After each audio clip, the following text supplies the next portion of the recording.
I'm wondering if we've heard any updates from the White House. You know, we had this Truth Social post, very bullish on potentially reaching a deal from the president last night, and so far it's been a little bit quiet this morning. Any inclination that this is real and that officials are going to be able to get something across the line in time for us to announce before Monday morning starts?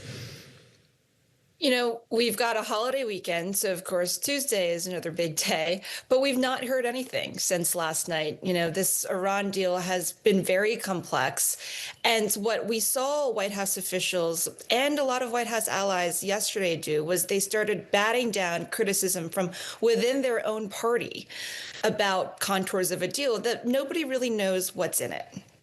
A lot of criticism we've been talking about, I mean, not only from very strong allies of the president, including Lindsey Graham, Ted Cruz, and others, but even from Mike Pompeo. Roger Wicker, statement from Roger Wicker. Yeah. And a White House official got into a spat with former Secretary of State under Trump, Mike Pompeo, who had been the person, when I was covering him, who was the advocate of pulling out of the original Iran nuclear deal, basically saying this is not far enough. Either finish the job or why did we do it in the first place?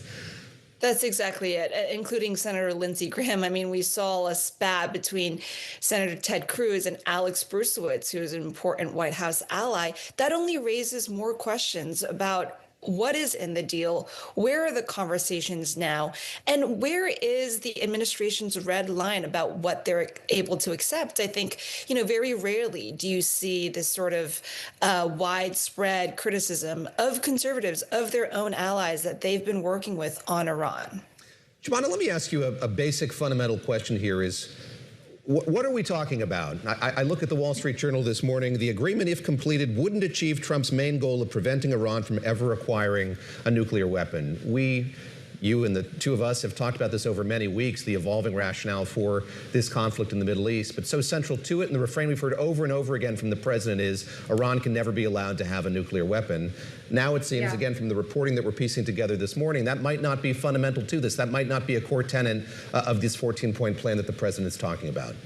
Look, it goes back to what we've been discussing over the course of the last 3 months, which is what exactly were the U.S.'s military objectives here? And they seem to evolve and change over the course of the war since the ceasefire. But more recently, President Trump has been reiterating that the main goal was to ensure that Iran would not go on to develop a nuclear weapon.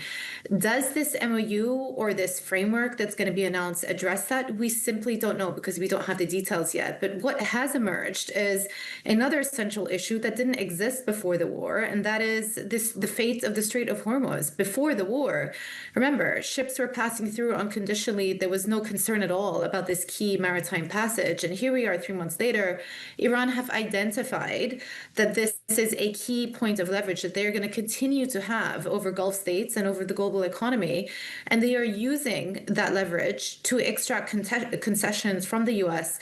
on what it would appear to be economic sanctions, on some relief, on the assets fund freezing and so forth. And that is just being addressed in the first phase of these discussions as they're being widely reported. The nuclear file, which is central to why the U.S. entered into the war in the first place, is going to be deferred to later. And we don't even know at this point what exactly Iran are committing to. And judging by, again, what news outlets are reporting, Iran are only making verbal commitments at this point that they will not go on to build a nuclear weapon. Again, there seems to be a lot of difference between the various timeframes that the U.S. are pushing for versus what Iran are willing to accept on their suspension of uranium enrichment. And then, of course, the fate of that highly enriched uranium stockpile, with various reports, again, over the last couple of days saying that the new supreme leader is saying that under no circumstances will that highly enriched stockpile actually ever leave Iran. Another option is for that stockpile to be diluted. And by the way, this is just the nuclear file. We're not even talking about the proxies that Iran fund around the region, which is a clear point of consideration for Gulf states and for Israel. And the other point is the ballistic weapons that they're still sitting on. And yes, the U.S. and Israel have managed to inflict a lot of military damage and industry damage, but Iran still have the ability to go back and rebuild over the coming years. And I think this is going to be a key point of concern as we think about the long-term effects of this war in years to come. Kevin, I do want to pick up on what Joumanna was talking about, what we've talked about as well, and that's these disconnects already from the messaging we're seeing from these two governments, especially when it comes to two things. One is the Strait, and the other is the nuclear program. New York Times is reporting 2 U.S. officials said that Tehran has agreed to give up its stockpile of highly enriched uranium, but 3 senior Iranian officials said the deal said nothing about the fate of Iran's nuclear program, and that's something that's going to be negotiated within 30 to 60 days. Critics of the way these negotiations have been going, even before now, have pointed out there has been a sequencing issue. If the U.S. wants to do this in stages, it has to give up its leverage, which is the blockade in the Strait, in order to get to those nuclear talks, at which point, why would Iran agree to any of this? Well, look, I think this has been a problem all along, where these negotiations have gone on there were nuclear talks. They were then cut short by the attacks. So I think we have a massive trust problem on both sides. We clearly have very different messaging to, in many cases, I think, domestic audiences that about what is in the deal and what isn't in the deal. I think the best way to probably think about this is this may well be a brief ceasefire, whether that's 1 month, 2 months, 60 days is the number that seems to be the most solid at this point. It's unclear if there's any movement whatsoever on any of these key issues we've been talking about. So it doesn't mean that there's a peace deal. It just means that there may be an agreement not to shoot at each other for a little while, and maybe allow at least some ships to go through the Strait and at least temporarily ease some of the pricing pressure that we've seen in the oil markets. That may be what Trump is trying to do there. Look, there's also an outside case that the U.S. is going to put down what it thinks the deal is and let Iran reject it, and then the hawks in the administration will say, well, now it's time to go to strike again. But it is very clear that Trump is feeling the pressure, the political pressure to get out of this conflict, to stop it. He wants to be done with it, and so if this arrangement, this MOU, the 60-day plan gives him a way out, he may well try to seize it.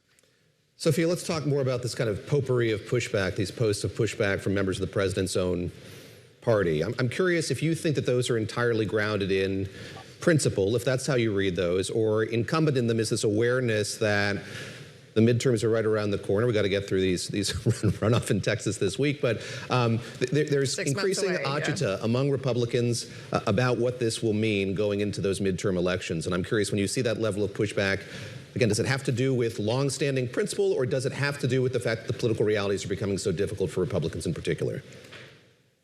Well, I think the president is the person who's really feeling the political realities. I think the people that you're hearing from are people who have principles when it comes to Iran. And I think what they're reacting to is this elephant in the room of, are we in a better spot now than we were before the U.S. struck Iran? And I think most of them are still inclined to support the president's decision to strike Iran in the first place. But I think as they've seen the events unfold, they're seeing, okay, they've still got their nuclear stockpile. They've still got their uranium. And Iran has realized that they've got this new leverage point of the Strait of Hormuz.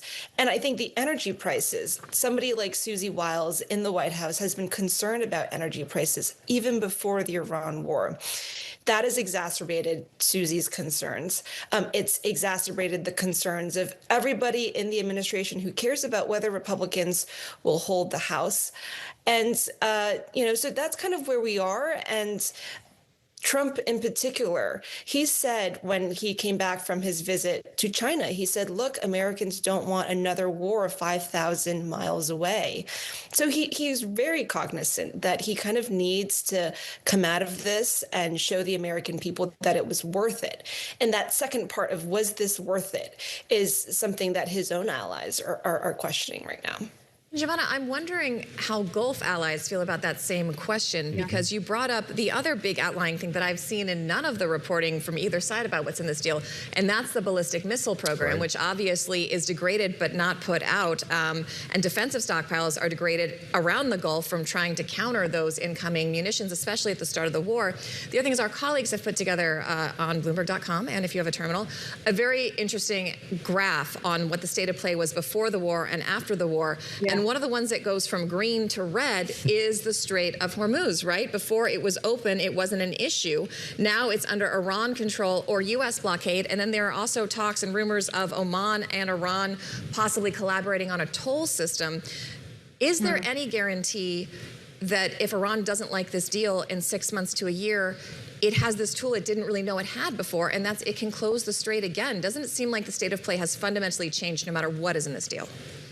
Yeah, I do agree with you. And I think what we will look back at this moment, at this war, as a game-changing war for the region. And namely because Iran have discovered that they have, number one, this huge point of leverage around the Strait of Hormuz. And already on the back of that, you're seeing Gulf countries look to diversify away and avoid passing through the Strait of Hormuz. UAE just announced that they're building another land pipeline that should be completed by 2027 to help transit more of their oil. And so the countries that will stand to recover more quickly are the ones that exactly have that ability to bypass the straits in coming years. Not the case for the likes of Iraq and Kuwait, for example.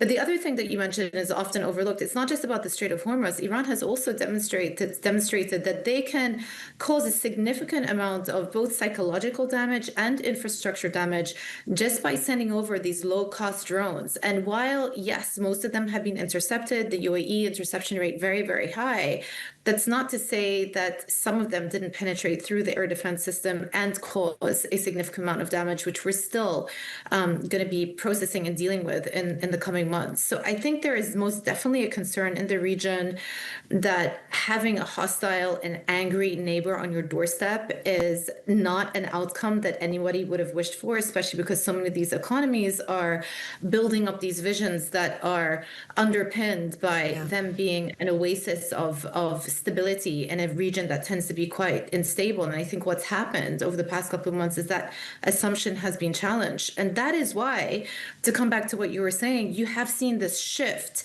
in sentiment in the last couple of weeks or so, in that all of these Gulf states, including the UAE, who have been the most hawkish, have actually been pushing for a diplomatic solution because the risk of another escalation is so high and it challenges that economic stability that they've been working so hard to build. Does it solve all the problems? Absolutely not, but it is the more palatable option out of the two options right now.